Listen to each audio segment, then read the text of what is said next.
Folks, welcome to Clash of the Podcast. This is episode 183, going strong like we always do. I am Conrad Cushman, representing Everything Pro Wrestling. Beside me is Sean Hubbard, representing HW Weekly. You can find him at HW Weekly if you're looking for his thoughts. I am at EPW Show if you're looking for my thoughts. And together, when we combined our powers, we become Clash of the Podcast. Yeah. Brother. The mega powers. But we come in here and we're going to talk the latest and greatest in pro wrestling this week. Today's show is about WWE Elimination Chamber, and we're going to kind of talk about Raw. Like, I see stuff happening for Raw tonight, but they were kind of late with it, so we may need the chat or Sean, one of us. Yeah, we're going to have to look up what's happening on Raw because I couldn't tell you. So, yeah. With that being said, man, we are here. We are live. We're going to be talking some pro wrestling, and I'm just waiting for my cue. Only two things left to say. One, we're late because of me. Sorry. And two, Conrad, my brother from another mother, please do me a solid and drop that thing.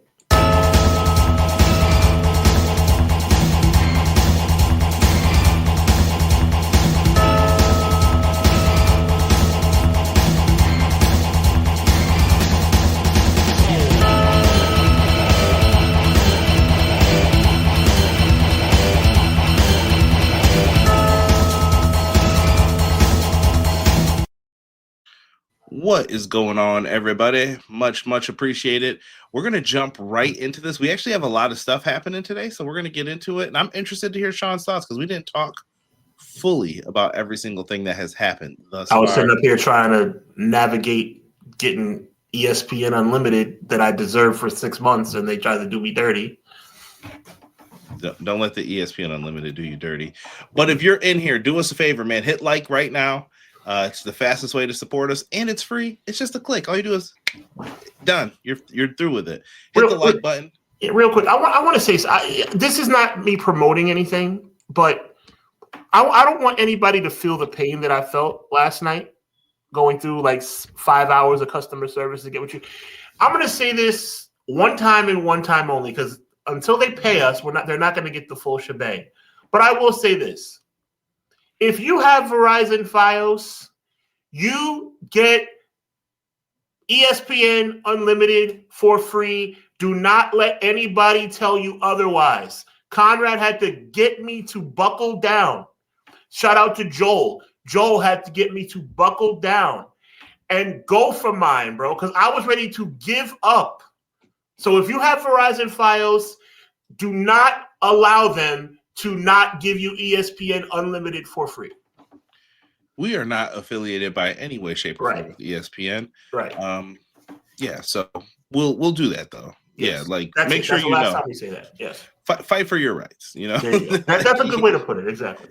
Get up, stand up. What? Wait a minute. Okay, Conrad. Right. Wait a minute. What? I've never even heard you sing a reggae song before. I love reggae. You learn something new about your boys every single day. That's right. Put on that Sean Paul, might go crazy. There you go, brother. Hey. Parties. Wait a minute. Okay, CJ. Stop banging on the furnace. I love that, brother. No doubt, man. Let's get in here. Joel jumped to the top. He put in the $1 super chat. I gotta show him his love. Man. Appreciate it. Joel said, "Happy Monday to the two best guys." Joel, thank you so much, good sir. We appreciate that. Joel, it was good talking to you over the weekend, my guy. Conrad, UFC 326 this Saturday. I expect you to be watching. I co-sign. It is not just a fight night, Conrad. And when I say fight night, I mean UFC fight night. It's actually UFC 326. Conrad, I expect you to be watching. I'll do my best. All right. We'll see. Is there someone who I want to at least see get beat up? I mean, I think you'd be a fan of Holloway. Holloway, the BMF champion. All right. Well, we'll check it out. Usually I'll throw it on after Collision and see like the main events. So there you go. Yeah. I've been peeking in a little bit. I'm not Mr. UFC though. I don't like the antics of some of them. And Max Holloway, and actually Oliveira. You know what? If you check it out this weekend, I think you'll be pleasantly surprised. Okay, thank you. And then he says RDR's on the card too. Okay, I might have No, to. Joel, don't go too crazy. The second fight he will. The only he kind of knows Holloway. He don't know nobody else. Yeah. He might know Israel Adesanya though. Yes, I know. There I know you Israel go. Adesanya. Yes, it's just yeah, it just depends. It depends. Fair enough. I'm out of it. I used to be, like I said, back in the day, we could have talked this all day, but now I'm like, Best value in combat sports. oh, you know what's funny? We're gonna be talking about that, Sean, and you're gonna see why I say what I've been saying. Oh no, you got some new info. All right, brother. Billions in Oh debt. Lord. Okay. Billions. Okay. I'm with you. I'm looking forward to that. Clay Lewis popped in here. Appreciate you, Clay. He said, "What up, bro? How are you? My birthday is tomorrow, Clay. Happy birthday from me and Sean, man. Happy early birthday. Many blessings. Appreciate you, Clay. Clown in the house. Cleasy, 1-3-Z, 4-2-easy. It says afternoon, everyone. Good afternoon, Clown. I hope West Coast is treating you good. Send me some of those rays. California love. How's your snow? Did it melt yet, Sean? It's 90% melted. Okay, good. We're about to have a 60-day coming up here soon, I think. I heard. Oh, I'll take it. That sounds good to me. It's only one day, though. Buffalo is weird. I feel you. Quilly, speaking of Buffalo, he said, Conrad, Sean, and chat, your boy Sir Quills is backing in and enjoying my two favorite bros, CJ and Hubs, for episode 183 of the best wrestling podcast out today, Clash of the By God podcast. Amen. And then he gets into, I do not have a rating for Elimination Chamber because I did not watch, nor did I care. I was in the mood for a 4-match, 3-hour pay-per-view that drags, redundant occurrences, and unsensible booking nonsense. Go ahead. Superstars be poorly underutilized and wrongfully mishandled. Let's be real. I was watching Collision and the Sabres game. I can't be mad at Quilly for feeling that way. No, I would never. Like, hey, if that's how you feel, if that's what's being presented to him and that's how he feels, I can't be mad at him feeling that way. Yeah, I'm not going to argue that. Matt Lopez says, M. Leezy, Fo, Sheezy. Hello, good evening, everyone. Hope you had a good weekend. Let's kick the week off right with the two aces of our pro wrestling community. Thank you, M. Leezy, as always. He goes on to say, I will say the chamber was okay. Women's chamber good. I expect more from women's intercontinental champion. I expected, I should say, more from the women's intercontinental championship match. Punk and Balor match was the match of the night. Danhausen, oh boy, do I have thoughts about that. And men's chamber boring, except the last, except, I think you meant to say except the last few minutes. I agree. Yeah. Vinny. The only Vinny we like. Says, happy Monday. I dozed off like 3 times. Yo, Vinny, hold on. I got to co-sign this as well, bro. Like fist bump, virtual handshake, whatever you want to say. Bro, I fell asleep during the men's chamber like 2 times. Like Rob will tell you I nodded off. Like I was sitting there, I was like, huh? What happened? What? And you know, it was during the beginning eliminations, and we're gonna have words about that as well. But yeah, Vinny. No, on gang, I agree with you on gang, 100%. Yeah, Collision once again, so good. Yeah, Collision slept on, man. I'm telling you. McKinney said, once again, I'm here on a Monday to let y'all know a wise man can learn a lot from a foolish question than a foolish can learn from a wise answer. It's Clash of the Podcast. Let's get into it. I like it. Always like the nuggets. And I appreciate the posts on Instagram, McKinney. Very insightful. Some are funny. Some are insightful. Some make you think. I appreciate you. Always. My guy. I underestimated how much longer the ESPN would make the PLEs with their 4-minute ads after every match. Yeah. James, my favorite troll. He says everything pro Wrestlehausen in the house. What's going on, James? Bro. Yo, James, I tried to join your message thing from PlayStation. Didn't work, brother. Let me know. Get at me, dog. Miracle in the house. I'm searching for a miracle. Believe the impossible. What up, Miracle? He said, what up to my favorite podcast, Tag Team, Conrad and Sean. As always, looking forward to discussing some wrestling with you in the chat. Elimination Chamber was mid. 6-7. Mr. Iguana Danhausen, WrestleMania 42 main event. Cut it out. I know Emily's being sarcastic right now, just like we are, but because that's my boy, we know that Emily's being sarcastic right now, but WWE's just dumb enough to do some crap like that. You never know. T-Ferg said, "What's good, fellas? I hope everyone had a good weekend. In these crazy times, wrestling is needed as a temporary distraction. Can't wait for your thoughts on the Danhausen debut. You will get them, I promise you, sir." T-Ferg. Oh my God. Yes. With the rate of wrestlers getting hurt, I don't think we'll be seeing any type of hard-hitting matches till Mania. This card can't afford another loss. March is going to be super soft. I gave Elimination Chamber a 7.5. The women's IC match was mid. The Danhausen spot wasn't needed at all. Not just unneeded, McKinney. I love your take. Not just unneeded, but insulting. Insulting. That I put up a post on Instagram. It is as bad as the gobbledygooker. It is that bad. We will see. I'm waiting here to get into it. I'm looking at Miracle was disappointed about Javon and Trick weren't allowed to shine more in that match. I might have been dozing off if they did get a chance, so I can't say. Clay, what is good? How are you? My birthday is tomorrow. I'm getting lemon pepper chicken. You better have on them lemon pepper steppers too for that birthday.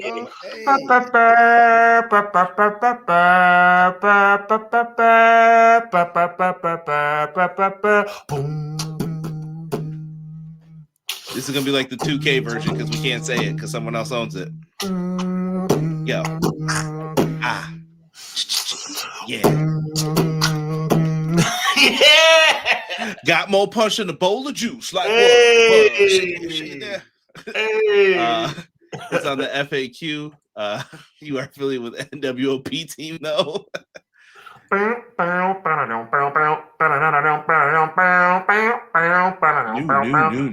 order. There you go. There you go, Conrad. B-Boy Skyline, what's good, Jay? He said, give Danhausen all your monies. Yeah, Danhausen's out here, man. BJ, what's good? BJ, what up? Let me see. Have we missed anyone? Ray Thompson sneaking in. He said, happy Monday, guys. Hope you had a great weekend. Hope you had a great weekend, Ray. Doug? Ray T from 3, and then Doug. Teach me how to Doug. Teach me how to Doug. Hey, everybody love me. Everybody love me. Shout out to my boy Doug. He says, another Monday, another clash. Conrad, Sean, chat, teach me. I love it. Yes. Joel says Triller TV will be carrying CMLL. He knows I love my CMLL. Yes, they're going to have an Amazonia's card Friday. I just saw. Can't wait to watch. Yeah, I'm looking forward to it as well. Always fun. I know some people said like they've been soft the last couple of weeks, but CMLL is always fun. I'm actually going to talk about a segment from CMLL tonight. There you go. On there. So definitely check it out. I actually want to make a mention of an announcement that was recently made. I don't know if we have you familiar with the announcement with HBK and NXT, and were you gonna? I know we had some issues about what we were going to talk about because it's such a jam-packed show. But the NXT announcement. No, I didn't. Are you talking about them keeping the show somewhere else? Yeah, I'm not happy. I'm not happy. That was part of WrestleMania weekend. Now it's not. It's like you can't be making these stupid changes all willy-nilly. Now I understand that they probably needed some more rest going into the next day because of the Hall of Fame. Oh, we got some. See, I knew that's why you're the best, Conrad. Give it to me. Conrad's thoughts are you're not selling out shows as much as you thought. Remember, NXT goes to St. Louis. Ticket sales are a little soft. We got to move the event. That. They want to sell it out. They're going to have to go to the smaller arenas. You can't be trying to fill up that big arena. And that's what WrestleMania was known for. So I think they're like, yeah, let's pull it back.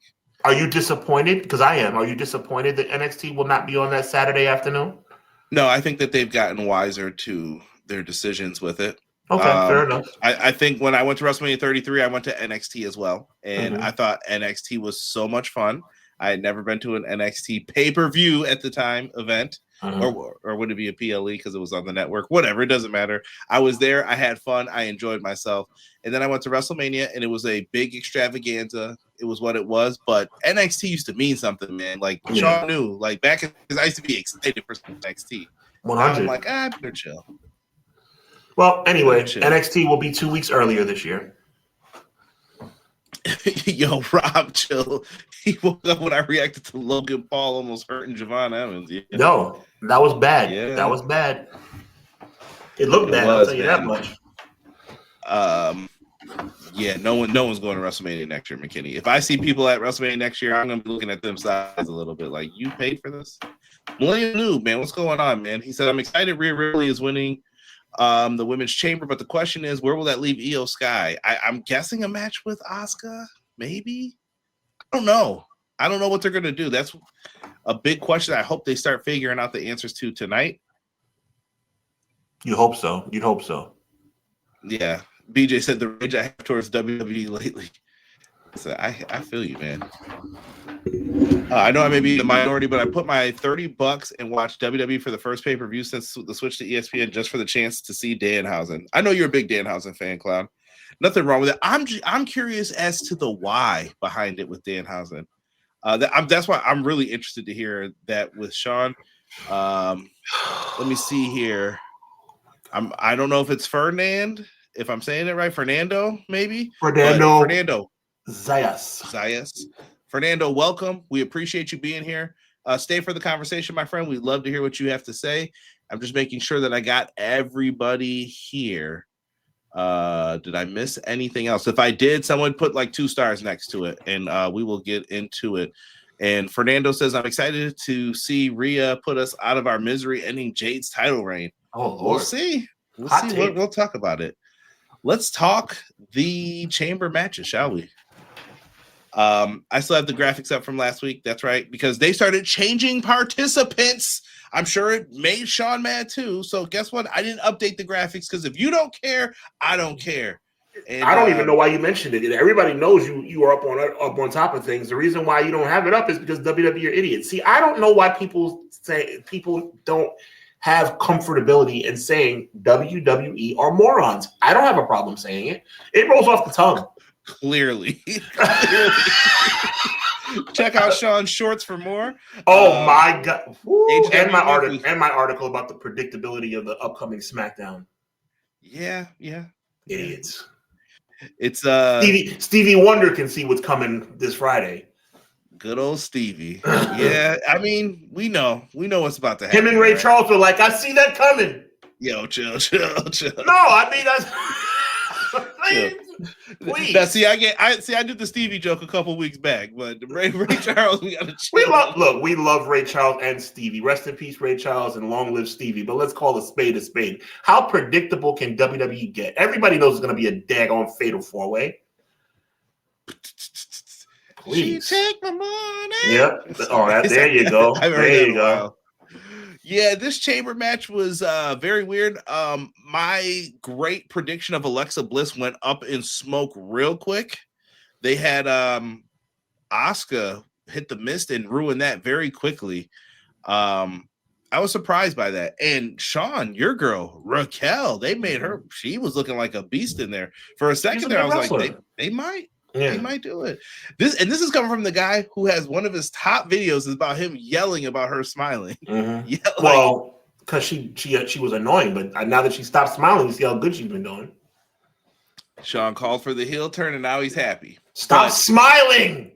She didn't get the job done, man. It came down to Tiffany and Rhea, and Tiffany was the wrong choice instantly. Like as soon as it came down to her, and I think Tiffany looked better in this match. Like I think her updated look looked better versus how before. I'm a big gear person. I thought her gear looked better, but Rhea Ripley, man. Once if I saw SmackDown from when me and Sean did the show last week, I would have changed my prediction. And multiple people I told that to. Right. But Rhea Ripley, man, it was the right call in my opinion. Look, there's not really much to talk about when it comes to the result. I actually predicted that Rhea would win. I believe you did as well, Conrad. No, I picked Alexa Bliss. Alexa, okay. I predicted Rhea not because I'm so smart. I predicted Rhea simply because Rhea Ripley's taking the place of Bianca Belair. It was supposed to be a movable force versus not Nia Jax, a movable force versus irresistible object. They're the tag champs. Yeah, God bless and God rest the soul of Gorilla Monsoon. And that's still what it's going to be. It's going to be just another immovable force. That's going to be Rhea Ripley versus Jade instead of Bianca versus Jade. Get well soon, Bianca. Yeah, we really needed her. Matt trying to add people to this now. I don't know if they're going to do that. Well, you know what it could be? It could be Sami Zayn versus Jey Uso. It could be. It might also. We'll talk. Yes, I have a theory. We're far from done tonight, guys. Yeah, Miracle said Tiffany's gear gave me Michelle McCool vibes. Yeah, the butterflies. Yeah, that makes sense. Yep. You're not enough. Where's Layla? That was my girl in that tag team right there. Layla was fire, bro. Yo, heat. Yeah, she was fired. Pristine young. No, she was fired. She was fired. Fired. No argument there. Layla was arguably the best looking woman in WWE in that time. Yo, word up. Bro. And I don't know how Regal pulled that to be his manager too. Bro. I was like, Regal called in a favor. Fired. She was fired. And I like that tag team too. Shout out to Vinny. No, I like that tag team too when they split the women's title. That was actually pretty good.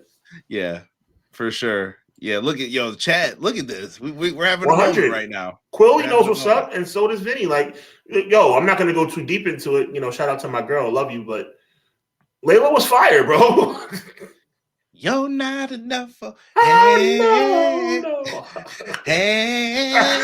see at first. I don't remember the rest of the words. It's a vibe though. It's a vibe. Yes. Piggy James was definitely that was cringe. Super lame. Cringe. And you know they didn't do that. That was creative. Yeah, that was cringe. Yeah. Yeah. I love it, man. Look at Layla was the team. I love it, man. There you go. Layla done found herself a little fan club over here at EPW. There you go. Shout out to Layla. Yes. And shout out to Layla L to be exact. Yes.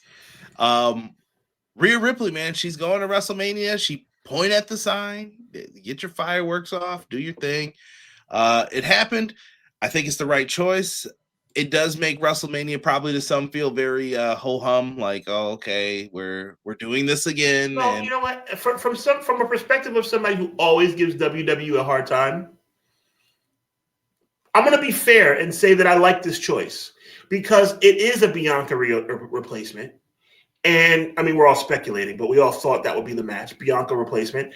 And the most dynamic type wrestler that could replace Bianca to go up against what they're trying to build into a mountain in Jade Cargill would be Rhea Ripley. 100%. Like, I think that's the best move that they can. Yeah, I mean, it's the best move in this case, I think they made chicken, you know what, into chicken salad, but there is situations coming up we're about to talk about where I think they did the reverse. Ooh, interesting. But yeah, I think it's going to be, we have two solid women's matches. I think it's just going to be what it's going to be, in my opinion. Yeah. Like, I don't have an issue with it. We'll move on here to the Women's Intercontinental Championship match. By the way, I gotta call the announcer out on this. You gotta think on your feet when you're doing this, right, Sean? Mm-hmm. If you were doing the announcement, tell me how you would have announced AJ Lee. Just go through it. I think I know where you're going, but I may be way off here too. From such and such New Jersey by way of Chicago, Illinois. Yes, okay. Yes. They I figured that's what we were gonna. Yeah, dude, hit him with the Rick Martel. Yeah. Like, now residing in Chicago, Illinois. Yeah. I would have been like, you know, from such and such New Jersey by way of Chicago. Yeah. That's all they had to do. I just thought that was a little small thing that was like, oh, I wish they would have known that. And I'm not mad, but it was just like, oh, if you would have did that, I think it would have made it that much better. Yeah. What did you think of this match on the Women's Intercontinental title match? The announcement of the match made no sense anyway. But, I mean, once the match was in the ring, I got to give them credit. I think it was actually the best match of the entire night. Bell to bell, that is. Bell to bell. Oh, James, great question about that, too. Might have to come back to that. Yeah. Maybe. Does it matter? I don't know if the brand split matters, too. It doesn't matter. It doesn't matter. Well, first of all, it doesn't matter, period. Well, his question is, you think Netflix is thrilled about Rhea moving to SmackDown? I got you. Let me give you some flowers first, Conrad, and say, you know, #WhatDraft, right? But in this case, especially WrestleMania season, James, they go back and forth. Lame, but yes, they do. Yeah, BJ said the new announcer is atrocious. Someone else said that while we were watching the show as well. The MVP of the women's match was Jessica Carr. Yeah, interesting. I thought that played a big factor in it. I'm sure Becky's going to accuse Jessica Carr of something tonight, like, you have it out for me and blah, blah, blah. Is that her Mania match? Like, so you're in this, Sean. AJ wins, right? Becky looked like a fool. She takes the turnbuckle pad off. Clearly, AJ moves like I don't 3 seconds before, and Becky still just flies into the turnbuckle pad, gets caught in the what was it, the Widow's Peak or something like that. Yeah, she gets caught in the octopus stretch. Man, I ain't going through all this. The octopus stretch. She taps out. GG, game over, and she wins. How do you move forward with this, Sean? Like, what do we do here? Like, AJ picks up the win. She's the new women's Intercontinental Champion, but do you set up a new match for her? Do you think it's her and Becky one more time, like to end this feud? It's a virtual guarantee that there will be a rematch and there will be a stipulation. It's a virtual guarantee. How Jessica Carr gets faded into it, I don't know. I know that Jessica Carr is a wrestler at heart, but do you want to have her make her debut at WrestleMania? I don't know how I feel about that. I think it's going to be a WrestleMania match between AJ and Becky, and it's going to be some kind of stipulation. And the stipulation I would go with, chat, and you guys let me know what you think. I would go last woman standing. That would not be awful.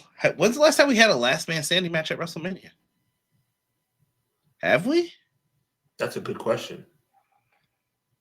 Matt Lopez, we're looking at you, brother.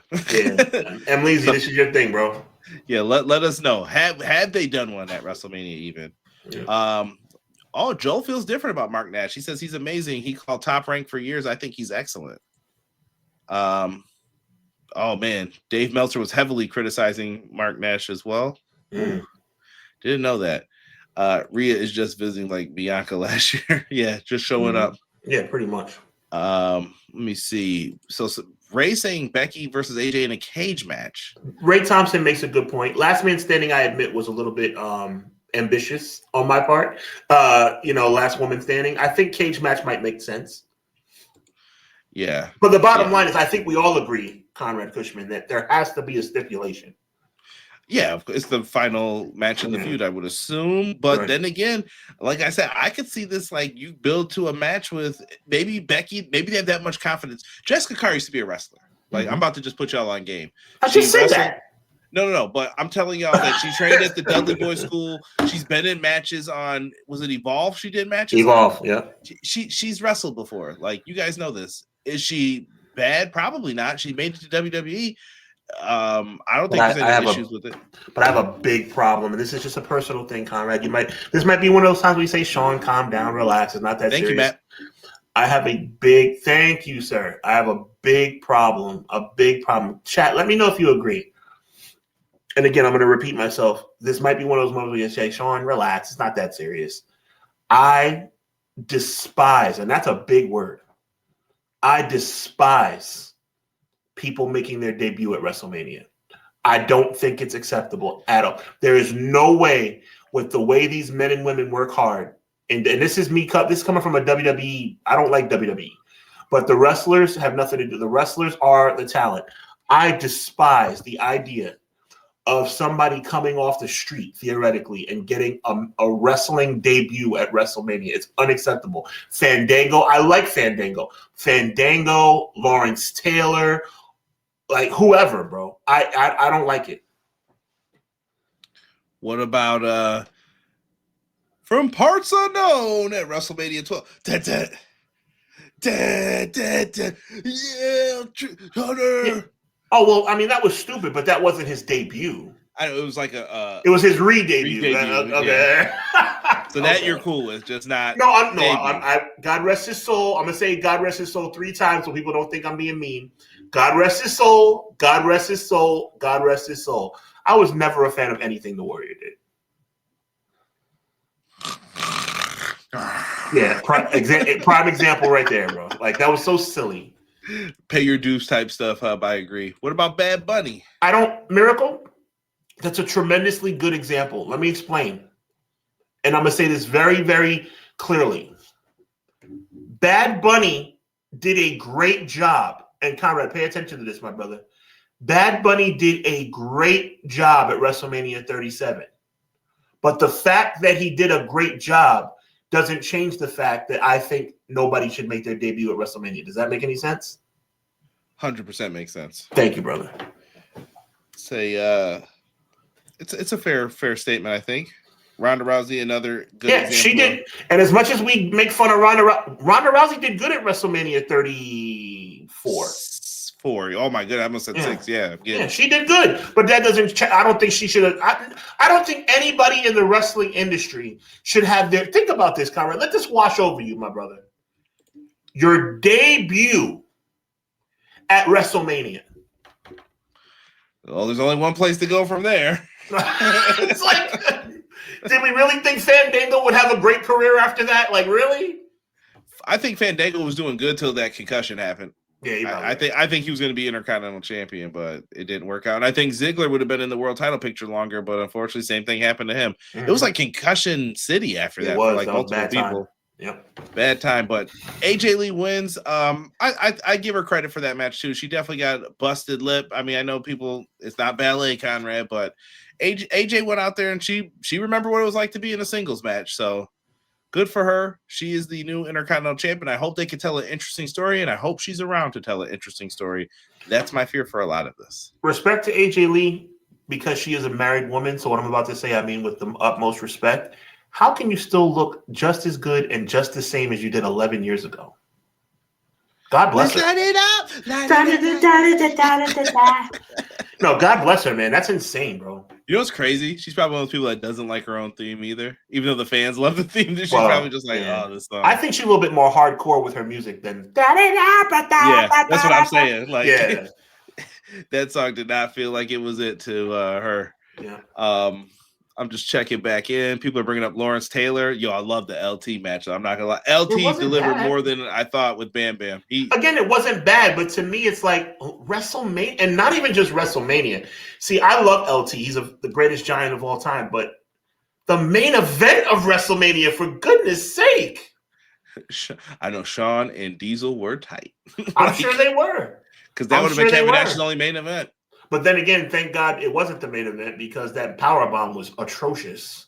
Well, it depends on who you believe. Guys. Look it up. Who you believe with why it was. Touche. Someone wanted to over-rotate to make him look bad. That was bad. I was like, it was so bad you didn't think the match was over. Like, there's no way he's going to kick out of this. I kind of believe Nash's theory, though. Like, Shawn could make anything look good, and all of a sudden you didn't know how to do the powerbomb that night? Yeah, it was weird. Maybe he was tight because he wasn't the main event. Maybe. He could have been, and he probably was like, where's Pamela Anderson? She's supposed to be out here with me. And she came out with Big Daddy Cool. Touche. At least the part-timers have the star power to justify. That is true. Yes. It's just sometimes we're going to be like, where's the championship, though, too? Mm-hmm. AJ Lee is one of one. Hey, yo. Hey, yo. I love the quote. I just don't know where it came from, McKinney. Like, I love the quote, but, like, it was so random. Yeah. Yo. And you're right, by the way. You're right. Just add God in there first. But but it was so random. Didn't Big E debut at Mania? I don't know if he debuted. I remember Big E from NXT, but I was watching NXT back then. So Big E debuted in Big E was NXT. But he was definitely a manager too. Oh, okay. Maybe that might be the first time you saw him, but yeah, he was around though. Yeah, he was around for sure. I love after on the show, like the post show, they had it where Big E was talking about like, yeah, remember who was in your corner last time you won that title in Chicago? She's like, it was you, Big E. You were in my corner when I faced. And I low-key think that AJ and CM Punk really love Big E. I really do. Yeah, Delayed Grass was good. Appreciate you. Yeah, he probably did that because they weren't in the main event for sure. Oh, you asked how AJ Lee looked good. No. I was just laughing at what you wrote. Oh, okay. No. You know what, bro? You know what? I don't think you got that, Conrad. I asked the question, how does AJ look so good after all these years? Oh, no. And then I put together what he said. Yeah. Okay, McKinney. I cannot repeat it in case there are children around you while you're listening to this. But okay, McKinney. I think I agree with you, brother. Come to YouTube at the 34-minute mark, and you can scroll up and see what McKinney said. Come to YouTube at the 34-minute mark to find out the answer of why AJ Lee still looks so good 11 years later. Freak in the morning, freak in the evening. Oh, right. Wait a minute. Adina Howard? What the heck are we doing? and there's other songs, too, but we won't get into that. Let's see. Delay Gratz. What's good? He said Elimination Chamber was an okay show on my new WWE scale. See? Yeah, when you start doing that. I like that. I've accepted that you get 4 slow matches in 3 hours and big, long, epic intros and tons of ads. That's just WWE right now. It really is. It really is. Yeah. I need you guys to let me know what I'm in store for because next. Oh God, that's a good point, Vinny. The post show was better than the real show. I'm not going to reveal where I've been watching WWE PLEs the last 4 months. All right, but I will reveal that starting at WrestleMania, it'll be my WrestleMania debut. I will be watching on ESPN, and I want to ask you guys, you Conrad or whoever else, what am I in store for as it relates to ads? It's going to be a lot. Yes. Wow. Okay. Yeah. In between each match, get ready for in between each match. Yes. Get ready for Dude Wipes, Slim Jims, probably Kraft macaroni and cheese, whatever else. No, real talk though. Seriously. AutoZone. Get in the zone. AutoZone. No, bro. Skittles. No, listen, bro. In between each match, taste the rainbow. Yo, that's terrible. Here comes the next ad. Yeah, that's terrible. No interviews. No. Oh, that's terrible. That's terrible. You know what wasn't terrible? CM Punk versus Finn Balor. They had themselves another World Heavyweight Championship match. Vinny, I see you. My God, keep going, Conrad. They put on another World Heavyweight Championship match, and I must say that this one also I thought was pretty good. And this is from somebody who it's like, listen, I haven't been feeling CM Punk lately. I got to keep it a stack, man. He delivered though tonight. I thought the Finn Balor coming out to his old entrance music pretty sweet, and then CM Punk coming out to the old. They even got the announcer from the Chicago Bulls. No, that was dope. I'm not gonna lie. Very cool idea. I thought it was very disrespectful. Now, I dare someone to defend this bull. I'll start cussing probably tonight. I hate when they don't acknowledge stuff that happened in other places. CM Punk's first match in the United Center. Meaning like he's been at this camera now. Meaning like he's been in the Allstate Arena a million times. Is that what you mean? Not even that. He wrestled Collision. The first Collision was there. Oh, right. What are we talking about? So we're WWE doesn't acknowledge the competition. And then people, how come I'm not in AEW's book? That's why, because they do stuff like that. You don't acknowledge us, we don't acknowledge you. Then right? How come you won't let so and so come over? Because you do stuff like this. This is petty. This is foolish. But it's their company, so do what you want. CM Punk came out. I thought it was really good. He had his jacket on, repping Larry, and he had on the Chicago Blackhawks gear. Punk was flying through the air. I don't know if it's just me, but do them turnbuckle pads look bigger? George the Animal Steel, man, he got a full meal out of that. They look bigger, yes. That's what she said, by the way.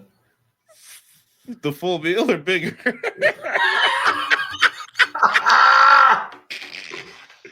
Either way, brother. Either way. That's a knee slapper right there. That's a knee slapper. Unbelievable. Right there. But I thought they came out, and I thought that they did fantastic. Why do we? Inappropriate, man. Just having a good time, though. Inappropriate, but not inappropriate enough to get kicked off the air. Yeah, no, of course not. Yeah. Yo, SC, welcome to the chat, man. Appreciate you. Bro's gonna get surprised by ads, yo. You might be right, man. Facts. You might be right. I mean, look, I'm excited to see what the presentation is going to be. I mean, I could always go back and watch Chamber since I missed it. I could watch Chamber on ESPN like today just to see what it looks like. But I was really interested in seeing like, okay, is it really a better? My question, Conrad, is it a better? Again, I'm not going to say where I've been watching it previously. I'm sure you all can put 2 and 2 together. Is it a better viewing experience on ESPN? I've only watched one on the Vipin side of things. Right, I actually happened to be in Canada for the first one, so that's how I actually got to watch it. Like, I was in a place where they had Netflix, and I was like, "Oh, cool! I could watch it in Canada and see what it's like." It was fine, but still lots of commercials. Like, you can't really avoid these commercials at all. So, wow, that's a shame. Yeah, they're gonna be a lot. Lugs, I remember those. AEW did it first. I was laughing. Bully Ray, this is going to be bad as soon as I read this name, on Busted Open said it was great when he said the CM Punk Michael Jackson entrance. He would. He would. AEW doesn't exist in WWE's fictional canon. Yeah. Kyra, why would you acknowledge AEW? You know better than that. They had a chance to pull the Kane and Stone Cold, shock the world. Yeah, they didn't go with what Sean said. Yeah, for sure. George the Animal Steel looking at those turnbuckle pads with a drooling. I would agree. Yo, word up. Ram Trucks, TKO sponsor. Yeah, Sean's gonna know, man. He'll know all those sponsors as soon as it's done. You're gonna remember it. WrestleMania, don't forget. Cinnamon Toast Crunch sponsored match. Rey Mysterio beats his son Dominic. That's a shame, bro. That's a shame because it really. I see Vinny's comment. It's almost like it doesn't feel like a PLE or pay-per-view. I remember back in the day, bro, and not that far back in the day. Everybody knows we're old. Okay, we're both in our late 30s. Just leave us alone, right? But at the end of the day, even 10 years ago, bro, no commercials, interviews in between matches, video packages. That's what pay-per-view is supposed to be. Like, it's ridiculous now, bro. That's what you paid the money for, but now that they've lowered the cost, someone else is eating the cost, and it's whoever's getting the ads. I know you're the businessman, Conrad. I know. I'm sorry to be that guy. Can I say my favorite spot in this match? And I don't know if you agree with this. Bro, when Finn Balor, number one, CM Punk's face looked like hamburger meat after this. I don't know if you guys saw him on the post. I was like, dude, this dude looks like he got stomped out with the Timbs. Like, he looked horrid. Like, he looked like he was in a war. But Finn Balor went to do the double knee stomp, and CM Punk turned, and, like, this is going to be weird to describe, but they, like, their legs interlocked, and then they rolled through, and CM Punk put him in the sharpshooter. I thought that should have been the finish. That was super dope. I was like, bro, if you don't pull it off, go to what you did. But if you pulled that off the way that they did, I was like, that's the finish, bro. That's the finish. Tap out. I would have tapped right there and been like, that's it. That's perfect. Right. I would have pulled, as my guy MVP calls it, you pull an audible. Like, that's the end of the match, dog. But that's just me. That counter into the sharpshooter was epic. Yeah. Really good. I thought this match was the match of the night for me, hands down. Okay, you'll give it the match of the night. I'll give it to Becky and AJ. But I mean, CM Punk and Finn certainly did not disappoint. Yeah, no, not at all. Minus my guy Punk's. I don't know what happened to his trunks right there. They were looking weird though. It was props to him for not touching them though, because some people will like pick out the wedgies and all that stuff, and then the rest of the match he was just like, a professional told me always leave it alone, just let it stay the way it is and focus on the fight, because that's what would really happen. AJ came out and they celebrated together. Chicago got what they wanted. CM Punk's probably like pointing up to Chris Chelios. I don't think he was pointing anywhere, brother. Well, there might have been a taunt to Roman. Roman had something to say about his cardio though. He certainly did. I love the little internet beef. I thought it was interesting. James said the sharpshooter spot was excellent. Say that 10 times fast. The sharpshooter spot was excellent. The sharpshooter spot was excellent? Yeah. Brett was smiling seeing that, for sure. Yeah, definitely was good. I had fun with that matchup, and this is the part I've been looking forward to the most today. And now for your chance to go to WrestleMania, even though your real chance to go to WrestleMania should be the Royal Rumble, and it should pretty much – not that part yet. Oh, jeez. This storyline started with a box being delivered to WWE do not open until this date, the date of the Elimination Chamber. Nick Aldis and Adam Pearce come out with crowbars, and they pop this thing open, and then all of a sudden, a little puff of smoke pops up, little poof, like Orange Cassidy style puff of smoke. If you watch AEW, you know what I'm talking about. Just like, and his is supposed to be funny, which it usually is. This, I don't know how it comes off, but I was just like, okay. And then you see some baddies coming out in the face paint, and here comes, it's Danhausen. They had like a coffin inside of there, and Danhausen comes out in the red and yellow. And brother, it was weird. They like cheered at first, and then it turned to like, boo. And listen, we had a friend who went to the show. Good friend Malik. Shout out to Malik. He's been on the pod. Sean, he was not impressed, and you could hear people behind him and his friends, and this guy was yelling, no. They were mad, Sean.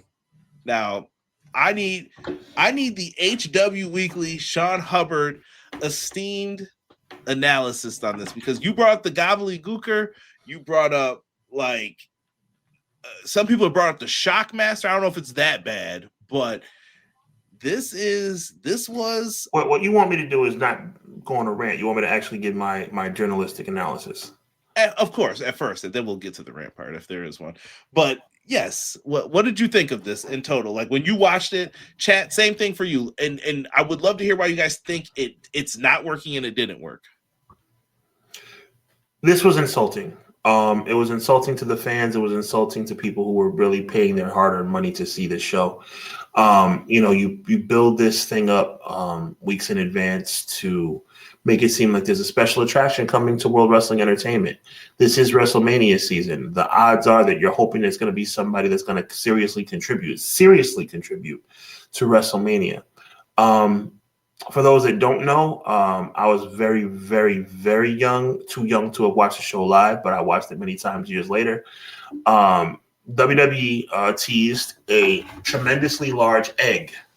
My guy Derek, I see you. A tremendously large egg that would be cracking at the Survivor Series, and it was part of the event, just as much as the Hulkamaniacs versus the Natural Disasters, just as much as the Ultimate Warriors versus the Perfect Team. It was part of the show, and that was going to be an element of the show that made people tune in. And even Mean Gene Okerlund, God rest his soul, all he did was what he was told. God bless him, but it was stupid. He was talking about how it could be the Playboy centerfold. He was talking about how it could be a famous actor, a famous football player, somebody that you don't really know, see coming. It could be anything, and it turned out to be the Gobbledygooker. For those of you who don't know who the Gobbledygooker is, the Gobbledygooker was a professional wrestler. Where it's still debatable who it was. I think there is some rumor about who it was. But either way, it was a professional wrestler dressed in a really quirky chicken / turkey suit. And, he and, the Gobbledygooker and Mean Gene Okerlund danced in the ring for about 2 minutes. And Roddy Piper and Gorilla Monsoon tried to hype it up to the viewing audience as best they possibly could. The crowd was completely disenchanted. And it reminded me of the same thing 36 years later. We're talking about Danhausen, who is a comedic character during the most serious, most important part of wrestling in its calendar, WrestleMania month, WrestleMania season. And it turned out to be Danhausen. How could you not be disappointed? And I just remember watching it and saying to myself, that's a shame. It wasn't no hatred, but it was like, that's a shame. That's a letdown. Because there were so many rumors. It could have been Jericho. That was a reach. But you know what it also could have been? It also could have been a videotape exposing who attacked Jacob Fatu months ago. It could have been anything that could have tremendously enhanced the storylines that you're trying to get ready for in the next 8 weeks. But no, it was Danhausen. And the fans responded not so much in kind because it was a corny outcome. That's my analysis. I am loving what a lot of the chat said. I put in the chat, I've always heard it was Hector Guerrero, who was the person underneath it. I could get into why I think they meant to do that, but I saw some people who don't like Dave Meltzer, but I do believe sometimes he is right on some of his theories and why he subscribes to some of those. Yo, I missed this one, Quills. He said the mystery crate turned out to be Danhausen. Of all the people, this was booed out of the building in Chicago. That probably would have been worse if this was Philadelphia. That's for sure. You would hope people couldn't think it was Jericho, but I'm sure some people did, though, like Sean said. Like I believe that some people, that's what they expected, because like Vinny said, imagine paying $200 for this, or Delay Grat said it. Imagine those people pay big money to be there, and you're like, you gave me Danhausen? You made the box reveal, Conrad. You made it part of the evening. That was a segment on the show. How could you create a segment on the show to do this box reveal and it not be something epic? Danhausen is not a reveal that's going to move any kind of needle. I think you can't afford to have stinkers anymore with how much you're charging for these events. They're going to be criticized harsher, in my opinion, for how much you want for them. Miracle said, well, to be honest, they had mid-carders gather around for weeks, and that's what killed. Yeah, I agree. Once R-Truth and them were backstage speculating about the box, I was like, yeah. Kind of realized it was going to be, right? Yeah. Imagine they paired Johnny Gargano with Danhausen. Might help. To be fair, BJ said if they let Danhausen be introduced in a more creative way, he could have been a big money gainer for Mania. Maybe not for a competitive match, but for entertainment purposes. He should have kind of. I thought how AEW debuted him was smart. Like he got pulled out from under the ring. He does the curse, punches someone in the groin, and then leaves. Like Danhausen is a comedy act. He is. Is it bad to say a meme wrestler? I don't know. He's a mascot for like the company. Not saying that he can't win a championship or do something. He could go in there and definitely do it. Sean, does he wind up in NXT to you? Like, is he better off in NXT? Is this going to be like a, we should probably send this guy to AAA? Square peg, round hole as far as the main roster. Square peg, round hole. He has to end up back in NXT because it's not going to work. I don't think any fan base in the United States of America, and I know that's 50 states, I don't think there's any fan base in the United States of America that are going to get excited about Danhausen after the way he was debuted on Saturday night. He said, I know Terry just sounds better. Terry Funk, you pulled that out. He would have been like, I got to go take care of my horses, brother. Oh. Yeah, Survivor Series 90 is exciting. Man, they had Undertaker shook, he said, before his debut. He was like, I thought it was going to be Eggman or something. I believe it. He was probably afraid. Like, I hope that's not me coming out that egg. And for those of you who don't know, and I'm a little bit of a nerd in this regard, that's why I do know, because I do my research. It was rumored back in 1990 when they were having some contract disputes that egg would be Ric Flair. Could you imagine him just popping out like? I mean, can you imagine? With a tear in my eye. Could you imagine? Now he ended up coming about 6 months later. So this was 9 months. Yeah. Yeah. So I mean, maybe 8 months later, August of 1991. There was think about this, Conrad. Think about this, chat. In 1990, Ric Flair in his prime. That egg. It was rumored it would be Ric Flair, and it turned out to be the gobbledygooker. Can you imagine? Damn, can you imagine? Crazy.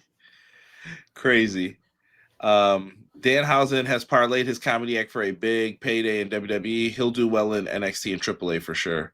SmackDown has Truth. Raw gets Danhausen. Not bad, James. I think Fightful said Danhausen is going to be on Raw tonight. That's what I have heard as well. They pass him back and forth between Raw and SmackDown, annoying the GMs before they've had enough and make him NXT's problem. I like that idea, Cloud. I like that idea as well. And I think you can salvage this still, Sean, in my opinion. So this is Conrad's 2 cents on it. Sure. I think this is salvageable, but you have to let him speak tonight. You have to let Danhausen just be funny so people know this is the character, this is what it's about. I don't think people get the teeth thing. Like, for people who yell about where's the video package, blah, blah, blah. If someone didn't know, they wouldn't have known that. Like I said, I know who Danhausen is. I get the bit. I'm not the problem. It's going to be those other folks, but I didn't hear any crying about it. But people were more disappointed than anything anyway. But I think this is still fixable. We don't have to throw the whole car out yet. We don't have to throw the whole meal out. Put that steak back on the grill, all right? You undercooked it. I like Put that it back on the grill. That's it. With egg yolk in my eye. When you're looking for the chicken coop, you call me. I'm here to scramble things up. Woo! Yo, Miracle, knowing the history right there. September 9th, 1991, prime time with Bobby Heenan. Miracle's 100% right. Bobby Heenan started talking about Ric Flair a couple of weeks prior through SummerSlam, but the debut was September 9th. Good job, Miracle. BJ, I think he's quoting something that Flair said. I would have stayed Spartacus at that Jim point. Hurd. Shout out to Jim Hurd. Yes. Yeah. No. Meanwhile, where is Royce Keys? That's a great question, sir. Doing podcasts with Stephanie. That's Steph now. Oh, so I don't know if you caught that memo. Steph McMahon. Let us get into. I'm all grown up, and I listen and learn. Yeah. Learn. Yo, Conrad, you nuts, man. Yo, so the men's chamber, as quickly as we could have put Jey Uso in here because Jey Uso earned his spot into this, right? If you're dealing in kayfabe aspects of pro wrestling, Jey Uso is probably owed a world championship match now because he lost this spot. but we'll get into that at another time. So Jey Uso you'll is be taking surprised out. you'll be surprised by my take on that. Logan Paul is in, which I thought was also like, okay, we're doing this. So Logan Paul ended up in this match. Sean, how'd you feel about that? Because you're the Jey Uso guy on here, so I'm fine with it. You were okay with Jey Uso being the guy pulled out. I'm fine with it. I'm fine with it because Jey Uso should have never been, or was never scheduled to be in the match in the first place. I have no problem with that. Jey Uso he'll up to Bronson Reed, by the way, if anyone's wondering what we're talking about. Bronson Reed was technically supposed to be in that match, and they had to call an audible on the fly because he got injured. I believe he hurt his shoulder. Yeah, he tore his bicep, actually. You're welcome. Look, I'm a Jey Uso fan, but I'm also real. That's why when I say Jey Uso deserved to win the title at WrestleMania last year, that it's real. That's why when I say that he deserved to beat Braun Breaker for the Intercontinental Championship, it's real, because I'm going to tell you something real right now. As much as I think Jey Uso should be a little bit more respected, Jey Uso was never supposed to win that match on Monday to qualify. So I have no problem. Just like if you look at my TikTok and my YouTube, I have zero problem with Jey Uso being attacked in the back and losing his spot. I'm going to tell you another reason why. Well, what we're about to talk about in a few minutes, I'll tease it and then we'll go into it in greater detail. The person who the intruder with the black mask needed to attack, considering the fact that Braun Breaker was already out. Best in the business for this. Right. Braun Breaker was already out. The scheduled reveal of the Masked Man was scheduled for Elimination Chamber. If Jey Uso was in the match, the person that the Masked Man, follow me on this, the person that the Masked Man needed to attack would not have existed. The Masked Man has no issue with Jey Uso or Trick Williams or Javon Evans or Randy Orton or LA Knight. No issue. He has an issue with the Vision. And if the Vision is not represented in the match, then how can we get the payoff? Now, the way the payoff was given to us leaves a little bit to be desired. But Jey Uso being eliminated on SmackDown and entering in, whether it be Logan Paul or Austin Theory, either one, made the most sense because you had to have the Masked Man get his revenge on somebody that made sense. Because had he not been in the match, there would have been nobody to attack. Touche. Let me know your assessment on that. No, I thought what you just kind of explained it to me where I was like, oh, okay. No, that makes sense. Like if I was listening to a podcast, I'd be agreeing with you. I'm like, that totally makes sense because that other spot wouldn't have made sense at all now. Who's he going to come back and attack? He doesn't have a problem with anybody in the match. If Jey Uso's in that match, the Masked Man has no problem with anybody in the match. This is why Sean, one of the best in the business, folks. This is why he's sitting right here. Like, I'm telling you, that was great. I'm gonna be fair, Conrad. I don't like WWE, but in this situation, they did what they had to do to make it work. When Bronson Reed went down, they had to throw an audible out there to make sure that the Masked Man had somebody to attack. Yes, and that was Cody's entrance. Well, with me, they ended up doing that.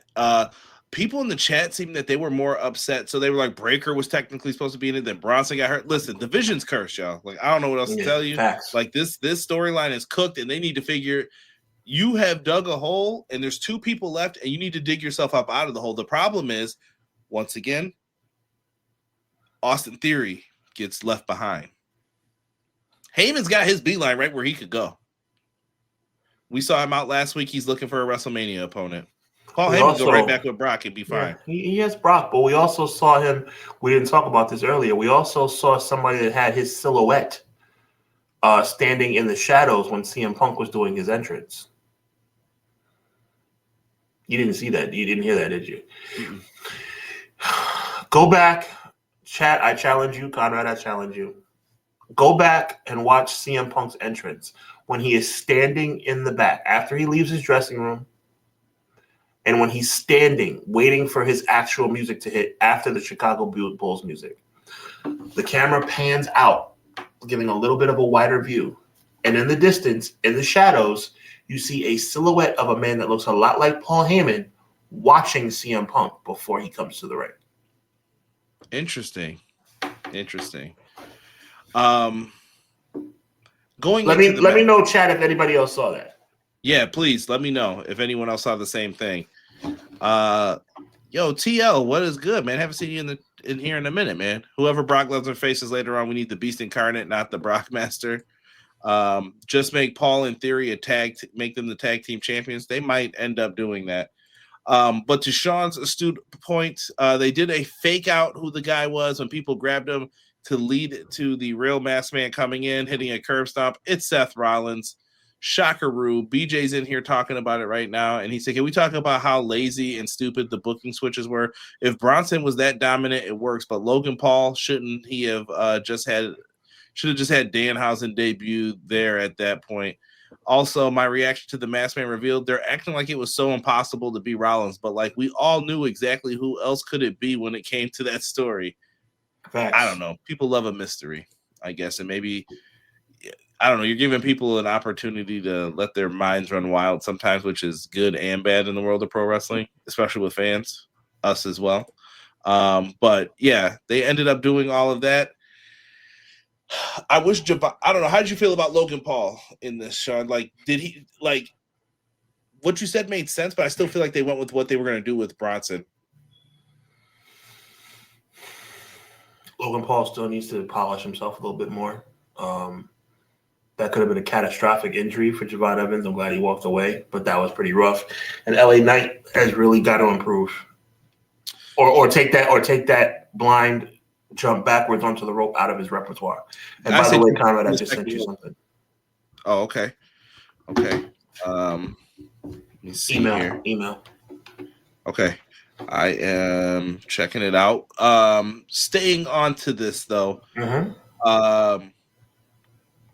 So basically, Logan Paul eliminates everybody in this. He had a good match. Except for the botch with Javon Evans. Yeah, Seth is the reason he gets out, and then we're down to Cody and Randy basically. So everyone else is out, and let's, you know what? Before we get to that, let's stay on LA Knight for a second. So, sure. If you're him, do you feel defeated? Like, do you think that's what happened with him, like missing, and he was just like, dude, I just feel defeated. Like, I don't know. Or it's over. It's over. I mean, I don't see anywhere. The only thing that's going to save his WrestleMania is if he's the one to challenge Brock Lesnar, and we all know it's probably going to be Oba Femi. I mean, it's really disappointing. I mean, I think you talk about Jey Uso's window being closed. At least, thank God Jey Uso won his match at WrestleMania. Thank God he got that one title. Because I don't know if LA Knight's going to get his. I'm very concerned about LA Knight, and you should be too. And chat, you should be too. Oh, good find there with the picture. I wish I could have pulled it up, but yes, good find. Yeah. I like it. Respect, man. I do my homework. I know you're a student of the game. I am as well. No, listen. Honestly, during that time, we were making pizzas, so I remember I got up to go check. Like, and you let me know that does look like a Paul Heyman silhouette. It does. I mean, a very muscular Paul Heyman, but you can do a lot of things with silhouettes in the background. Muscular? I don't know. He looked kind of big. He looked kind of stocky. Okay, maybe so. But somebody's watching CM Punk. That's all I know. Maybe it's the suit. Yeah. You know, somebody's watching CM Punk in the shadows. Best that we chill on mysteries for a little bit. You ain't wrong about that, SC. You ain't wrong about that. I felt bad, though, for LA Knight here. And like you said, I don't know what he's going to get. No matter what, he's in the feud with them as well, which sucks. Like, he's stuck with this group that everything is messed up. He keeps trying to do things. The Money in the Bank picture is going to me, it's him or Sammy would be the two people who need it kind of at this point. But we'll see. Sammy has to find himself in championship match by Backlash time because I think we're going to get a reveal regarding him. We'll talk about that. So let's go back to the finish of this. While the chamber door was open, I don't know how this door stayed open this long and people were acting clueless because Logan Paul just went out after being eliminated by Seth. Seth's leaving. Drew comes in and clocks Cody with the title. He ends up getting hit with a crossroads into an RKO. But Randy Orton, bro, wasted no time. He was like, oh, Cody, wouldn't it be ashamed if... He was like, never again. Pinned him. He's like, didn't I teach you anything in Legacy, son? Didn't I teach you anything? Don't trust it. And Randy Orton said, I'm going to WrestleMania. He pointed to that sign again for all of the many times. Randy Orton gets the win. Now, afterwards, I'm not going to lie. I got to give props to Nick Aldis. He sold this. He was mad. You ruined it. You ruined it. I just think of the old Austin McMahon. Yeah. And I always laugh at this. You ruined it. You ruined it. When he throws the fist is what? Yeah. like he was going to do something. The Nick Aldis says he ruined it. So now Drew is going to be facing Cody. And I'm going to look to Sean again for his expertise. He can give you a little preview of his article here.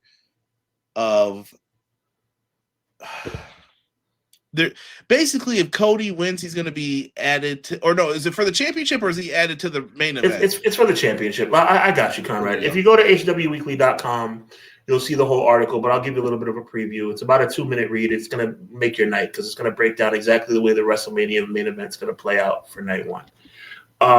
Nick Aldis was upset with Drew McIntyre for interfering in the match. We all saw that on the post show.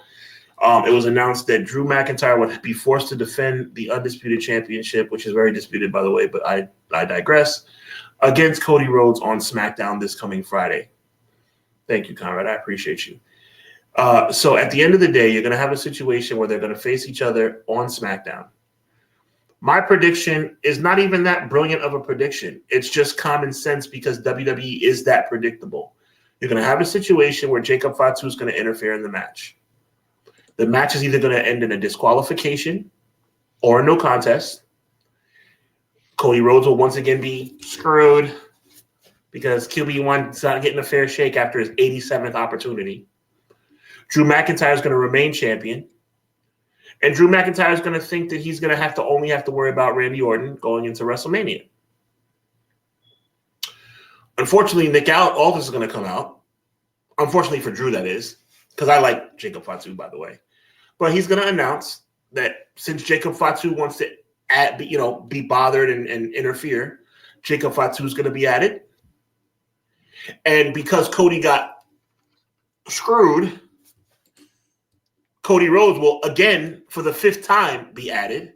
And it's going to be, at WrestleMania, Drew McIntyre defending the WWE Championship against Randy Orton, the Chamber winner, Cody Rhodes, the guy who never gets a fair shake, even though he has 27 opportunities, and Jacob Fatu, the man who has the biggest issue of all with Drew McIntyre. It's very easy to figure out. The writing is on the wall. It doesn't take a rocket scientist to see it. That's exactly what's going to happen on Friday. I don't know if they're going to make that match on the spot as soon as Jacob Fatu interferes. It may take a week or so. It may be on the spot. But by the time we get to April 17th, it will be a fatal 4-way for the World Championship on SmackDown. Interesting. Matt says that we can see this. He said, I can see a 4-way, but I also think Sammy and Aleister Black are going to be involved as well. Aleister Black does not scream like he belongs in this, though. Sammy, I can understand, but maybe if you so your prediction is Sammy is the attacker on Jacob Fatu. My prediction is that Sammy will eventually be revealed as the person who attacked Jacob Fatu, and more importantly, as it relates to the storyline that we can have going into Mania, I think it's going to be revealed that he was the one who attacked Jey Uso as well. I think that you can also put this back to his love or hatred for the bloodline. You know, Conrad, and we're going to get into the bloodline thing too. I would love to take credit, Conrad, for being this analytical genius that deciphers and dissects WWE storylines from a mile away and figures these things out. I would love to be that guy. And I would love to sit here next Monday when it is a fatal 4-way announced and say, hey, I told you so. But I want to be honest with you, Conrad, and I want to be honest with the chat too. I get no satisfaction in being right about this because it is baby elementary school storyline writing. Anybody who pays halfway attention sees this coming from a mile away. A mile away. This fatal 4-way has been in the works all this time. And Randy Orton being the Elimination Chamber winner, that's fantastic. I'm happy for him. But Randy Orton's not going to win the title at WrestleMania. He's not. Cody Rhodes will once again be WWE World Champion. And to me, that's not right. I have nothing against Cody Rhodes. I think Cody Rhodes is a tremendous wrestling talent. But the way WWE has booked him has been a complete shame. And I promise you, I guarantee you, give it some more time. The fans are going to start turning on him. I'm telling you. Yeah, I want to know what the original Mania plans were before they threw them out. You'll have to watch season 3 of Unreal to figure those out. It'll be interesting. I will take back the hatred for this convoluted mess if it's the possibility that they bring by the scramble match. I love that match. I want to ask, and then Conrad, please go. I want to ask the chat simply yes or no. Do you think my prediction is accurate? Do you think the WWE title match on Friday is going to lead to Jacob Fatu interfering and eventually lead to a fatal 4-way at WrestleMania? Do you agree, yes or no? Yes, I'm saying that now. Okay. I agree with that fully. But to me, what Matt brought up is also true. I think the problem with the Elimination Chamber pay-per-view is the same thing that we had with Hell in a Cell, Sean. Mm-hmm. You cannot just dust this thing off because it's February, so it's time for the Chamber. I understand it. I get it. I understand it looks like a toy. They've made it safer. You know what I mean? Like, it's got the WWE logo up at the top. The lights are on it now. It looks all fancy. It's lost its grit. But I think that maybe this would have been the time, instead of a 4-way match at WrestleMania, maybe this was the time we're going to do an Elimination Chamber match at WrestleMania. Star-studded with the top people on this brand in the chamber, elimination style, only one person can walk out as champion. That would be different, though. Okay. I mean, you got all the time in between commercials to tear down the stuff. I don't see what's the issue here. But I'm just saying, you have an opportunity to do that. And I think moving forward, we should get rid of the Elimination Chamber pay-per-view and wait till it's needed, until there is a time it's needed. I don't like the second chance after the Rumble. You're 100% correct. Yeah, don't waste the Royal Rumble and the feeling that used to come with it here. Like, save that for another show that needs some, like, boost. Delayed grass, I disagree. It's honestly speaking, I think WrestleMania needs a boost. Honestly, looking at it, I do not feel excited about this currently. That's just me. Let me see here. Yep, saw it from the longest time. Rhodes versus Orton down the line. TL says, I agree. Only in the match McIntyre retains, though. Do me a favor. Let's talk about go ahead. Let's talk about Ray.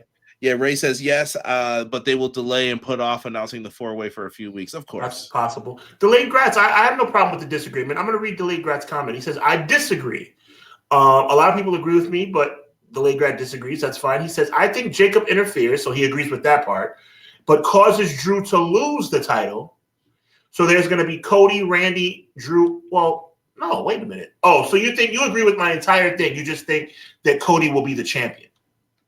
Is that what he's saying? So he's saying they split the 4-way instead. Like, cut your losses, and okay. Drew goes with Jacob because they've been feuding with each other. Oh, wait. I'm sorry. I'm wrong. Thank you, Conrad. I'm wrong. He totally disagrees. The only thing he agrees with is that Jacob interferes, but then it's going to be Cody, Randy, and it's going to be Jacob and okay, all right, okay. And you know what, though? I could see Delayed Gratz's logic here, because then you could have Sammy interfere at Mania, because once again, he's left off the card. I like Delayed Gratz's theory, and I'm not mad at it, but you really think that, oh man, so Drew's just going to Drew's going to lose his title a month before? Oh, that would be terrible. And then Drew beats Jacob. So here's how you make him happy. Drew beats Jacob. Sammy gets to be on Mania, but as the reveal of, I did this to you. I was the guy. And then Jacob has a feud going out of this. Like, okay, and then what? It's just me, Oos. Then that's where it gets back together. Could be the Usos teaming with Jacob Fatu against Sammy and whomever he finds his cronies. That wouldn't be that bad. No, it'd be different. That's what I'm saying. You want to keep the Usos hyped up? Do that. What they're doing with the title picture chamber match at Mania, they could have did that, Matt. Like I said, we watched enough wrestling to know that the only match they could give us, this is the only match they could give us to make everyone happy. I'm assuming McKinney's talking about a 4-way. Possibly, yeah. Mm-hmm. How great would it be to have a scramble, have Trick in it, and win during the final stretch just for Jacob to take it away? Puts a fresh feud right there to be started and exciting. Yeah, I'm going to say something. I like that, BJ. I'm going to say something that's going to blow your mind, Conrad.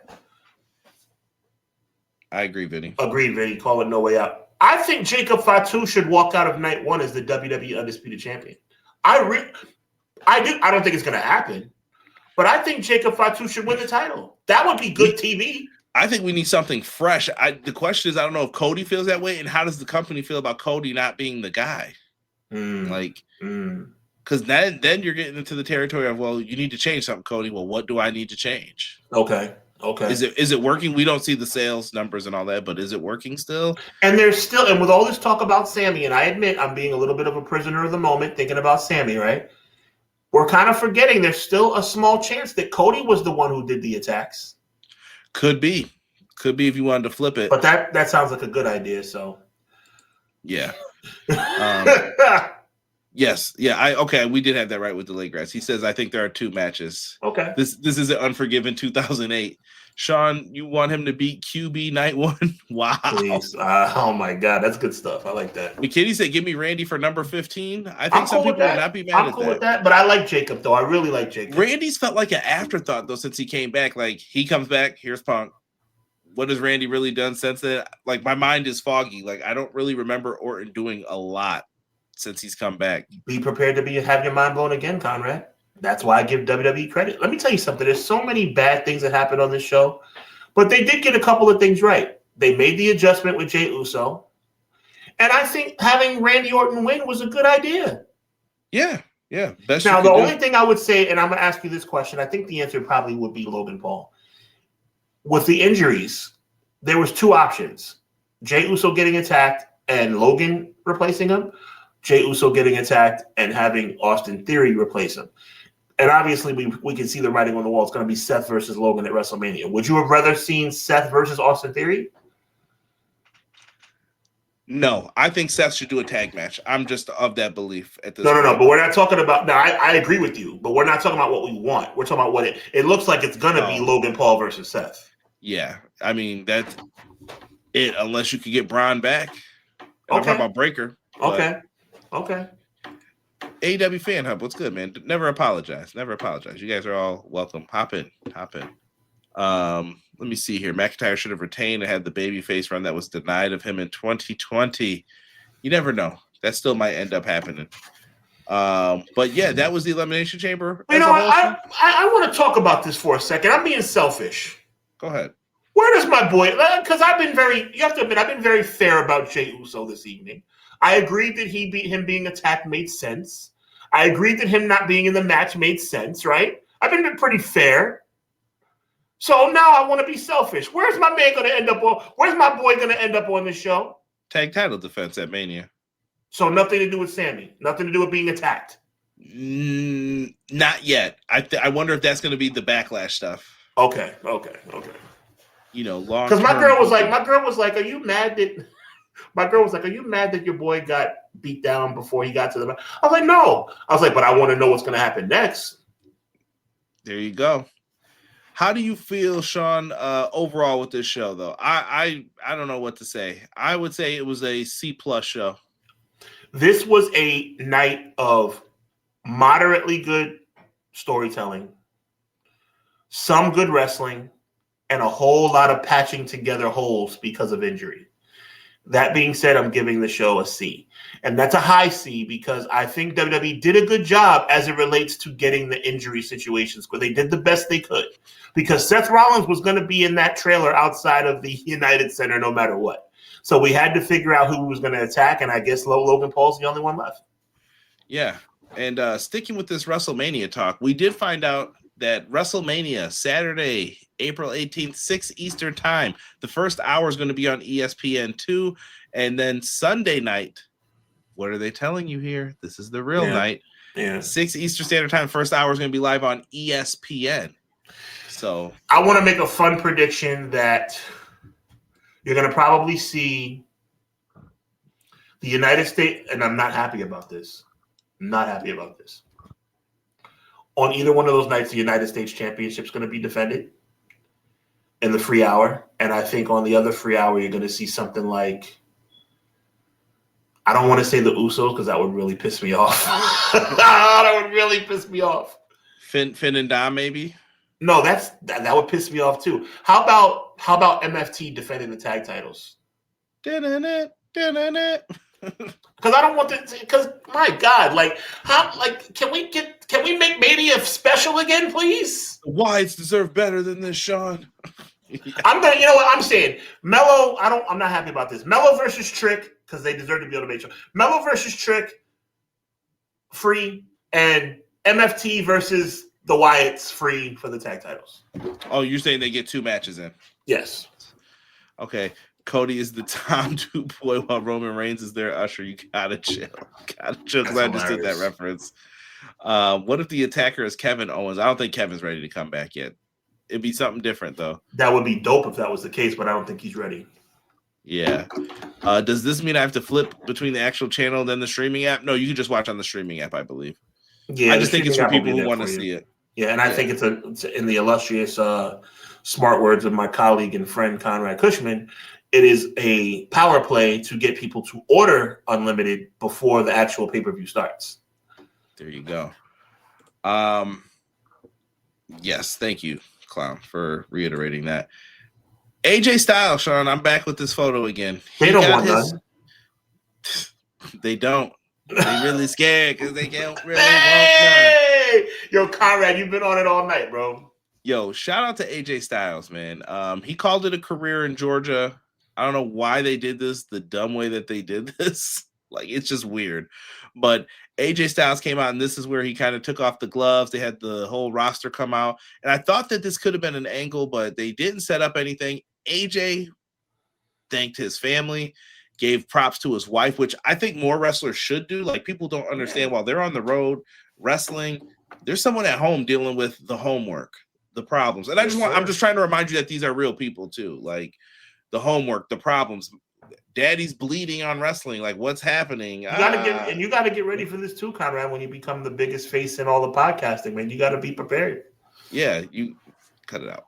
You gotta always be like giving props up to the family for the stuff that they did. And is AJ's career over? I don't think so. I think he's still gonna get in the ring again, but it's just when is the question. And I feel like AJ's excited to help people. I personally felt like the Hall of Fame thing was kind of pushed onto him. He can say whatever he wants, like, oh, I wasn't going to do that. But I felt like, okay, here comes Undertaker. His new job is to announce the Hall of Fame stuff and book AAA. What a revolutionary idea. I had my last match against you, the Boneyard match. Me and Derek were talking like, yo, remember them chicken fingers from that day? They were good. We were eating chicken fingers that day. That's hilarious. That's hilarious. Yeah, I was like, yeah, those chicken fingers were good, bro. Watching that match, but it was a fun match. I really liked that match. I thought that they did a good job with it. Nice. Sean, we're here looking at AJ. Do you think AJ ends up going anywhere? I'm calling this. AJ goes into the Hall of Fame, like they get announced for him. And I believe immediately after that, TNA is going to come knocking and say, you're going in our Hall of Fame too. That's another year off. Well, he's already in their Hall of Fame. I don't believe so. No? Okay.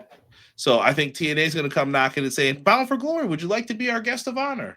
And AJ will go there and talk about his time in TNA, you know, the good, the bad, and the ugly, hopefully. AJ's going to say, you don't want none. Nope. Hey, Dixie. And they're going to be sitting there talking about their stuff, but I just don't think they're going to let this guy waltz right into AEW facing Will Ospreay and Kenny Omega. Like, I just think they're like, no, we're not doing that. And I think it's okay for AEW. They're not hurting for this either, but at the same time, it would have been cool. It would have been. Thoughts? It would have been cool. I mean, I think AJ Styles is going to stay in WWE. Honestly, I hate to say it, but I think they're re-signing him currently to be like a guy that helps out with the younger talent. I think he's going to be around for a while. I don't know the deal dynamics, but I bet you that they signed him for a 5-year deal to be a trainer. Vinny said the induct taker. I like that, Vinny. They used to say, when you see me, you're gone. But now I'm changing it to when you see me, you're going. Hey. To the Hall of Fame. Like, that sounds like a line he would say, too. Oh, brother. I was just like, I've got 3 words for you. Hall. That's right. That's exactly. Oh, sorry. Oh yeah, Keep rolling. You've done it now. You've gone and made a big mistake, and I can't allow. Yo, I don't know what's going on with the music. We've been on one tonight, bro. Yo, we have been. AJ Styles had a phenomenal career, deserves to go on his own terms. Yeah, like if he doesn't want to do it, he doesn't want to do it. That's fine. Cool. I thought maybe you get a match with Kazarian, and like I said, to me, there's other people out there that he could have like his last send-offs with. He left money on the table, I'll say that, but you do what you want, man. Yep. Sammy also has often given shout outs to his wife. Yeah. Oh, yeah. No. I'm not saying that people don't do that. I'm saying in wrestling, though, people forget to. Doesn't happen enough. Yeah. It should definitely be way more. I know Kevin Owens' son, who's taller than him. Kevin Owens' son should be in that ring. That's Kevin Owens' son looks like a monster. I mean, not in the most positive way. He looks like he's going to be a monster. He should try and throw his hat in the ring. Kevin Owens better watch out trying to discipline that young man. Another deadbeat dad storyline. Yeah. Absolutely fantastic. Yes. He is not in the TNA Hall of Fame. Thank you. AJ isn't going anywhere. I don't think he should. Yeah, AJ's too loyal. Remember, Sean, he wanted to stay in TNA. He said, just give me $1 more. Just give me $1 more. $1 more. That's dope. And they said no. So AJ Styles burying Dixie Carter. I loved it. Yeah, they messed up. Let's see here. I don't think AJ needs him on their roster stack. No, yeah, he doesn't. Styles was offered the Hall of Fame induction last year, but he rejected it because he was still an active competitor then. But I believe it was also because Dixie Carter was there last year as a guest. Could be. Yeah. Listen, it's what it is. Great matches. We went through them all. Go look them up. The TNA Unbreakable Triple Threat matches with John Cena. You go in there, you find him. He's got great matches in Ring of Honor with Punk for the Pure title. Just look, AJ Styles has some great work. Go look him up. Phenomenal career. Cheap shots. I got nothing else bad to say. You want to cap this off for AJ Styles' career, sir?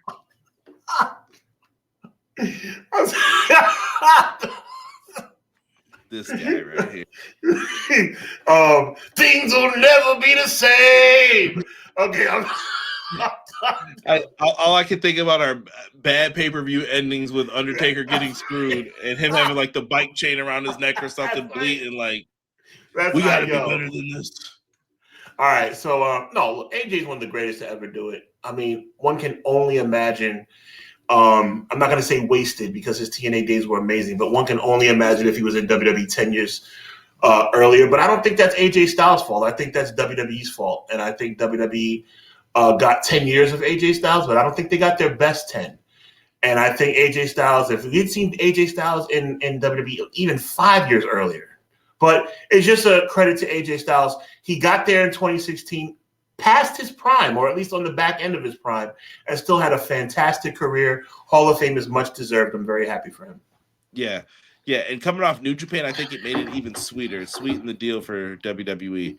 And speaking of that Hall of Fame, today, Undertaker appeared on a podcast, and we finally, Conrad and Sean rejoiced. I sent this to Sean as soon as Rob sent it to me.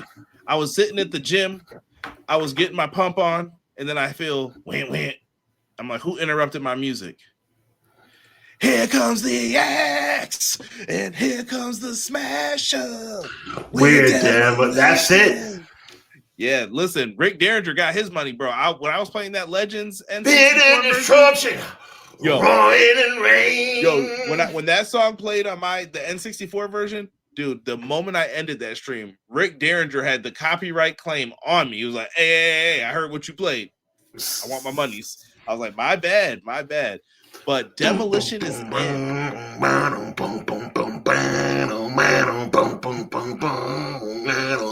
Coming down the aisle at a combined weight of 573 pounds, the World Wrestling Federation Tag Team Champions, Axe Smash Demolition.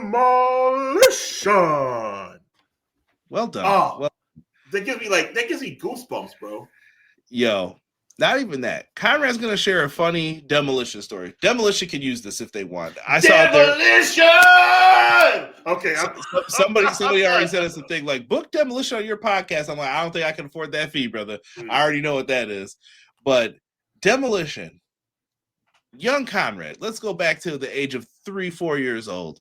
That's all I'm in preschool. And listen, for show and tell, I was a huge wrestling fan back then. So what did I bring in for show and tell? I thought that these guys having the face paint was the coolest thing in the world. I went to a Catholic school. Remember this. I was the first ever preschool class that this Catholic school ever had. So we're sitting there. Rules aren't really rules yet. They don't know what's going to happen. I bring in these guys. And I might have even had Crush at the time too. But I know I brought in Axis Smash. So I'm like, oh, yeah, this is Demolition. I bring in a different wrestler every time I did show and tell. That's what's up. So I bring them in. But looking back at it, what do you think the teachers were thinking when they see people in these outfits that are totally inappropriate? Very confused. Yes. That they probably got from a local store that deals in certain activity. Yeah. Activity that would not be approved of by your parents. Yep. And I brought it in thinking it's an innocent toy. And I was like, hey, listen, man, don't be bending their arms this way and that way. Like, keep them looking all right. Like, don't mess them up. Don't be turning their heads backwards. I brought in the masks with it and all that with the little studs all on it. That's fantastic. Cool. I probably mortified the nuns and all of them though. They came in and saw what did he bring for show and tell this week. I love it. Oh, terrible. I've told that story many times, but I love it. That is fantastic. The Hall of Fame class, man, this is shaping up to be a good one. They're trying to really make sure I like this one with Steph McMahon in it, man. They are trying. I'm all grown up. Yeah, and I'm ready to learn. Yeah. But Steph McMahon, the Prince of Phenomenal, AJ Styles. They don't want none. Demolition. Who's going to induct these people in, Sean? Like, who makes the most sense? I mean, obviously Triple H for Steph. Oh, please. You know Triple H is going to induct his wife. AJ Styles, I probably Here comes the money. Oh, here we go. Here comes the money. That's never going to happen. Dad. money. For AJ Styles, you know who I would go? I would go like I don't know, maybe you can go Bullet Club, like whoever's about, maybe like Finn. For whom? No, for AJ. For AJ, you could. You know who would be pretty good though? What about John Cena? It should really be Christopher Daniels if they could get him or Frankie Kazarian. But if not, if you have to go strictly WWE, John Cena's the guy, I think. Yeah. Perfect world, though. I don't know if he's available. And then Demolition, that's going to be tough, man. Is there anyone around? Brett, if you could get Brett, I think he would do a great job with it. Yeah, Brett would be cool. Trying to think. It's tough because so many of our heroes are not with us anymore. Yeah, if Mr. Fuji was around. I almost called him Master Fuji. Yeah, he was Master Fuji at the time. Yeah, that's his name. Show him some respect. Yeah. Well, listen, he wasn't my master. I'm just saying. Now you're doing Yoko's music. That's right. That from the Polynesian Islands. That's when Fuji was taking them soft bumps. I need old Mr. Fuji in the suit. Yep. I like BJ's idea, the New Day, but like that'd be cool, like a tag team vibe. Yeah, and then the Usos could come out and be like, "Yeah, well, we broke y'all's record while you talking." And then you know what? How about let's go with the Usos? How about that? I'll just say the Usos just to be selfish. AEW Fan Hub came back with a good one for any chance it's Dixie. Maybe, but I don't think so. That would be for shock and awe. It would be cool, but I don't think it's going to happen. Imagine if WWE is still uncensored during the S word chant towards the. Oh my goodness! No, they will not let that happen. Yeah, I don't think so. Someone said Joseph Park. That would be good. Park. Hey, I'm not mad. Brett, I hate everything in my heart. We know Sister G about to do it. Yo, chill, Derek. That's hilarious. Yeah, R.I.P. to Crush. If Crush was around, I would even suggest Brian Adams. If you don't get your Royal Rumble from Honolulu, Hawaii, accompanied to the ring by the Macho Man Randy Savage. You have to hit the real Nation of Domination theme with PG-13. We go. are the nation. We're live in color. Don't miss the man, cause we'll bum rush your mother. This is what I'm saying. It's for real now, playing. Farouk is the man to hit your knees and start praying. Nation of Domination. Russia Savia. What a weird first time for that group. Oh, that was the best they ever were. Put him in. If Brett gets to say Bill Goldberg, I'm in. At Bill Goldberg. Mean Gene's like, his name is Goldberg, not Bill Goldberg. The Hart Foundation and Demolition matches were great together, though. And by the way, Conrad, I just want to let you know that I'm defending my tag team titles with the Anvil at the SummerSlam. At the SummerSlam. In the SummerSlam, Bulldog, I'm going to successfully defend my title in the SummerSlam. His name is just Goldberg, Brett. Whatever, Bill Goldberg. Yo, Brett was so sarcastic. I love that guy, bro. I'm telling you, I'm team Brett forever, bro. Yeah. Demolition. I'm trying to think. New Day might be the best pick for that, though. I think the Usos. I'm gonna go. How about the Usos and the New Day? That's what I'm saying. Like I said, you could build a little feud in between there. Like, we broke these guys' record, then the New Day can come out. I'm here in the WCW. but would say WWF perfectly fine. Oh man. I'm just here for the money. Let me tell you something. At the World War III, I'm gonna. Oh man. Oh my god. Yo, shout out to the Hitman, bro. He did whatever he wanted to do. In the SummerSlam, Mean Gene. It still does, bro. What do you mean? That's true. That's a fact. Until they need him for Mean Gene was like, yeah, so tonight is SummerSlam. That's right. In the SummerSlam. Oh my goodness. I love it, man. And if you guys didn't, I would recommend checking out this show, the New Beginning USA show that New Japan put on. Tsuji Andrade, definitely a banger. Suri and Athena. Honestly, the only match that people seem like not to be fans of was the opener with Fred Rosser and David Finlay. And I don't know if that's because Finlay was leaving, but Konosuke Takeshita, the New Japan World TV Dinner Champion. Good stuff here, man. I'm sorry. Miracle said that Brett, I'm going to be defending the United States Championship at the Spring Stampede. Yo, Bret Hart had such verb. Why did he always put the in front of everything? I don't understand it. Yeah. Cactus, I'm telling you, that New Japan television title, Google it, bro. It looks like a TV dinner championship. It's big. In the slam, no, not even at the Slamboree. In the Slamboree. Yo, definitely a match I would recommend checking out from this too is Tomohiro Ishii versus Bolton Oleg for the Strong Openweight Championship. Fantastic match. If you like hard-hitting matches, that is one for you. I recommend. What now? Let me tell you something. Bill Goldberg at the Starcade. I'm gonna make sure in the Starcade. Let me tell you something. In the Fall Brawl, I'm gonna get the job done. Bill Goldberg, Bret Hart, give that man some more flowers, bro. Bret Hart just does not care, bro. Some people think he's a hater now all the time. Bro. No, but you know what? Let's talk about that for 2 minutes. Bret Hart is not a hater.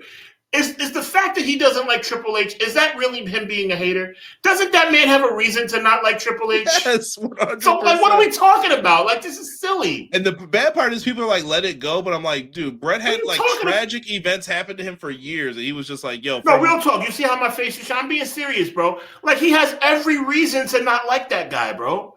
5 years of a tragic event in his life. And he was like, yo, I'm done with all of this. And all of you, I don't care anymore. So Bret Hart's supposed to be cool with Bill Goldberg after what he did? Come on, man. He ended his career. Cactus. A lot of people have reasons to hate Triple H. Let me tell you something. At the Great Balls of Fire. Oh man, yo, I like that one, Emily. At the Monday Nitro, we're gonna figure this thing out. Yeah, I met him twice as a kid. Miracle said he was very nice to me. Bret Hart forever.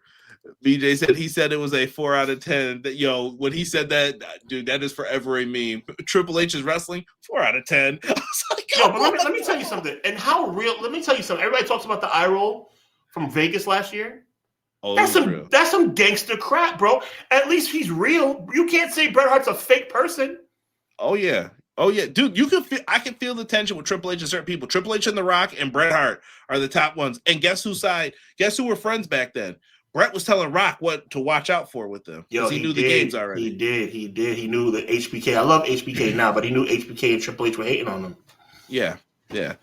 And they were protecting themselves and getting their people. Yo, how did we start talking about this? This is why I love this show, bro. Yeah, we were just all because Demolition got put in today. That's where it started. That's where 2K. No, that's another one. That's another one. What? Let me tell you something, Mean Gene. The Anvil and I are gonna make Flatliners out of Action Crush the Demolition. Yeah. Put Demolition into 2K26, bro. Please. Oh, of course. That would be epic. Yo, they'd be tag team champs forever to me. I love. Let me tell you something, bro. I'm gonna tell you something that's gonna blow your mind right now. Chat. Demolition, Legion of Doom. In WWF terms, right? Yeah, I always like Demolition better. Always. But we're WWF kids, though. That's true. That's true. Like I was like, I don't want to hear none of that. But as soon as LOD showed up, then they didn't matter no more. And they got phased out almost immediately, bro. Yeah. CMLL. I told you we were going to talk about this. My boy Johnny Casejo / Nitro / Lucha / TV. I don't know what this man's name is everywhere. Johnny, insert whatever name you want here, lost his hair. We could all see it was time to let it go. And this was the best way to do it. I thought he did a good job. And this is how you do a shaved head angle. This is how you should look afterwards. Don't do the cutting bits and pieces. And I know they're sweating and then get stuck in the. I call it the double J haircut. Yeah. SummerSlam. Yeah. Get those scissors out and just go to work. And instead, it's not supposed to be where you lose the match to X-Pac Double J, and now you have a fresh fade. It's not the way it's supposed to work. All of a sudden, your hair looks better now, Jeff. And you lost the match, right? Johnny sins now.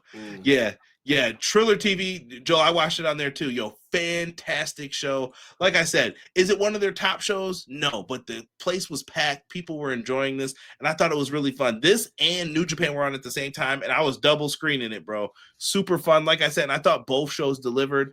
And hair versus hair in CMLL, you're going to get a finish, and someone's really getting their head shaved. And one time there was a draw, and I was like, I guess neither are going to lose their mask or get their head shaved. No, they both had to drop the mask and shave their head. When somebody loses a hair versus hair match, we don't expect the person to lose to get a shape up. Yo, Jeff Jarrett. Johnny Baldy works alongside Trevor Baldy in AEW. Come on now. Wow, that's funny. Yo, got my man Ricochet getting roasted.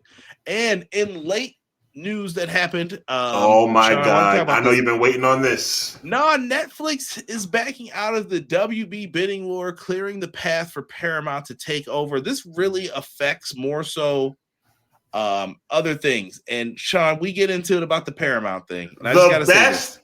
Okay, I'm gonna say my line, and then I want you to refute it. Paramount Plus, the best value in combat sports. Go. We're not going for this, Sean. They are billions of dollars in debt if this goes through. Mm-hmm. Billions, bro. And they said it's going to take 6 to 12 months. It doesn't sound like WBD's even like on board with it. So when Netflix got it, they were like, we're happy to be partnering with Netflix. Handshakes, kissing babies, cool. We're doing this. Here they're like, well, if it doesn't work out, we're going to get $7 billion anyway because they wasted our time. So that's fine. Right. I'm like, who talks like that about a merger? Something smells awry here, if you ask Conrad. Now, I need you to give me some more analysis, some more expert analysis, by the way. Let me give you your flowers about the timing of this after the UFC deal. What does this all mean? I think that UFC, I personally think they're operating at a loss right now with UFC. Wow. That's why when you say it's the best value for us fans, sure. Okay. But business-wise, I'm like, I don't know, bro. Okay. But now you're going to have CNN in their hands. You're going to have all these other networks, cable shows. They wanted the whole kit and caboodle, not a piece of it. So now HBO Max may be Paramount. HBO may be a name that no longer exists. We're going to have to wait and see what happens with it. So if it were up to Conrad Cushman, and he is the president, CEO, and operator of Paramount, how much would you have charged for UFC pay-per-views? Because UFC, for people who don't know why I'm saying it's the best value in combat sports, currently you can get Paramount for $13.99, and it includes pay-per-views from UFC that normally would have costed $80 if it were still with ESPN. So if Conrad Cushman was in charge, those pay-per-views would cost a little bit more, we'll say, more than what they are now. But it's a great way to get people in. But the price hike is coming. And when they buy this, do you think that price is going to stay the same? No way.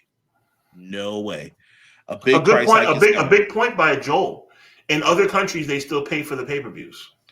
Right. So if they're making the money, I don't know how popular UFC is on a global brand, so I can't speak to that, Joel. Maybe you can. And M. Leasy says that he would charge. I'm assuming M. Leasy, you're saying it would still be $13.99 for the subscription, and then you have to pay $10 extra for the pay-per-view. That's not bad, though. That's what I'm assuming he's talking about. P Plus will be $20 by year's end. I believe that. Maybe. I believe it. Australia and Europe, yes. There you go. Got to get into the market in Asia, though. But until there is a price hike, Paramount Plus remains the best value in combat sports. I will let you get that line off. I'm not mad at it. That is what they will do, and that's what they will continue to do. But because there was a time about 1 million years ago that WWE had the best value in combat sports. Now, arguably, it has the worst. Tonight, Raw, I've heard is going to be Danhausen is going to be there. It'll be main evented by Dom and Penta. We got 3 minutes, but I want to talk real quick about AEW with this. Sure. How do you think this fares for AEW, though? To me, AEW they're going to have a hard time with this. I don't know. I just don't find. What do you need another wrestling show for? And do they get the 10% that WBD owned into AEW? Can Tony take that back at any time? There's going to be a lot of questions. It's tough. It's going to be really a dicey situation. I don't even have an answer for you, Conrad. They're going to have to show it, and they may be stuck there till 2028 until they figure out what they want to do. Yeah. But they could make AEW's life a lot more difficult. Yeah, than it already is. And I think that if they can't get on Amazon after this, they're going to be looking for an app to try to just stream their stuff and hope that the loyal fans go to it. I think you're right. I mean, everybody here, I think it's obviously you, me, my guy Derek, shout out to him, and everybody in the chat. We want to see AEW succeed. But, they're kind of between a rock and a hard place right now. Yeah. Yeah, it's going to be interesting. And this is one of those stories similar to the other ones. We don't ignore the Vince McMahon, Janelle Grant. Oh, we said it. We don't ignore these things. We wait for more information to come out before we talk about them and speak about them. Yes, and because we will not, I'm sorry, Conrad, we will not, cannot ever speak without having the facts, especially in a situation like that. Yeah. And same thing with because believe me, we have a lot to say. Yeah. Everybody's got it.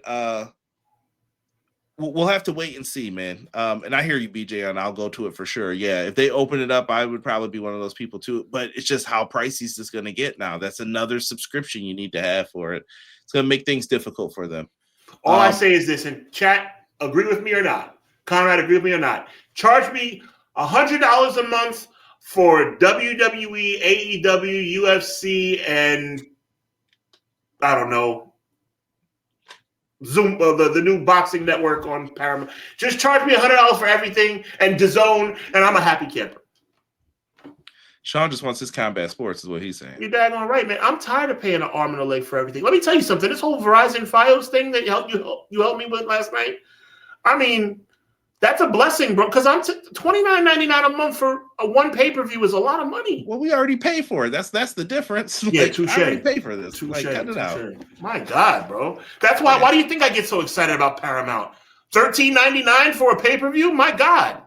Can't double dip the chip. We're gonna end this really quickly. I just had to put up this sign because I love it. I got stuck in traffic. When's Luger versus Tatanka? Chicago traffic must be bad. We're talking about SummerSlam '94, baby. Love that storyline. Lex Luger, Tatanka, who sold out. Go look it up if you don't know what I'm talking about. But Raw's getting ready to start soon. Fuja Luger and the whole stinking country. Take us out, Sean, right now, because I'm done. Listen, on behalf of my good friend Conrad, because I know there's not much more to say. This is a fantastic show. You already know what it is. Wednesday nights, 10 p.m. right here on EPW. You're going to have the AEW review show with my guy Derek and the one and only Conrad Cushman. Make sure you check us out all WrestleMania week. Hubbonomics already scheduled with special guests, Conrad and somebody else. I'm going to reveal that a little bit later. A lot of things going on. Actually, Joel's going to be part of the show as well. Joel, as well as a good friend from Ruthless Talk. So we have a lot of good things going on. WrestleMania week is just starting to formulate, so keep your eyes posted. Check out articles on HW Weekly. I'm really putting my heart and soul into those things. I appreciate you guys' support. Enjoy Raw tonight. Enjoy everything. Remember what we said about, time out.